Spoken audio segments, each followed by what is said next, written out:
ఈరోజు కాంగ్రెస్ చూస్తూ ఉన్నాం, ప్రజా దర్బార్ జరుగుతూ ఉంది. ప్రజల వద్దకు ముఖ్యమంత్రి గారు పోతారు. ప్రజల వద్దకు ఈ ప్రభుత్వము ఒక మెకానిజం ఏర్పరిచింది.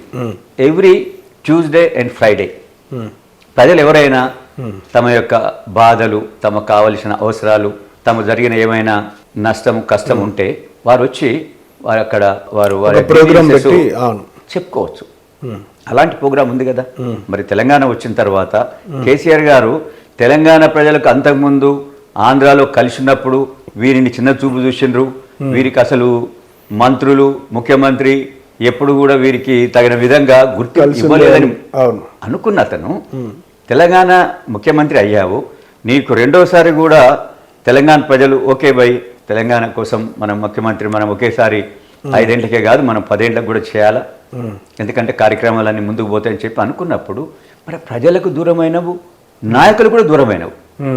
అయితే ఇప్పుడు దానికి ఏమనుకున్నారు కొందరు నాయకులు, మీలాంటి వాళ్ళు ఏమనుకున్నారు, లేదు నాయకులకు ఏం దూరం కాలేదు, ప్రజలకు ఏం దూరం కాలేదు, ప్రజలు రెండోసారి గెలిపించారు కదా అన్నారు. అవును, కానీ గెలిపించినా కూడా కొంత ఉంటుంది, మనసులో బాధ ఉన్నా కూడా ఏమనుకుంటారు, మొదటనే తెలంగాణ వచ్చింది పోయి ఇప్పుడే మనం కాదంటే అరే తెలంగాణ ప్రజలు చూసిండ్రా, అరే వాళ్ళ ముఖ్యమంత్రిని 5 ఏళ్ల తర్వాత దింపి పడేసిండ్రు, వీళ్ళు రేపు ఏం ప్రభుత్వం కారణాలు అంటారు, ఏం కార్యక్రమం చేసుకుంటారు అనే ఒక దానితోటి వారు ఆగారు. కానీ 10 ఏళ్ల తర్వాత ఇక చాలు అని చెప్పి తీసేసిండ్రు.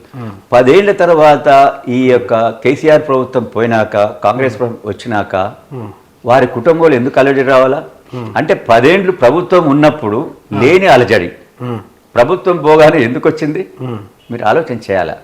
ఎందుకు వచ్చిందంటే ముఖ్యంగా వారికి కావాల్సింది ఏంది, వారికి పదవి మరియు డబ్బు, ధనదాహము, పదవీ దాహం తప్ప. లేకుంటే 10 ఏళ్ళు మీరు ప్రభుత్వంలో ఉన్నారు, 10 ఏళ్ళు రాని పంచాయతీ ప్రభుత్వం పోగానే ఎందుకు వచ్చి చెప్పండి.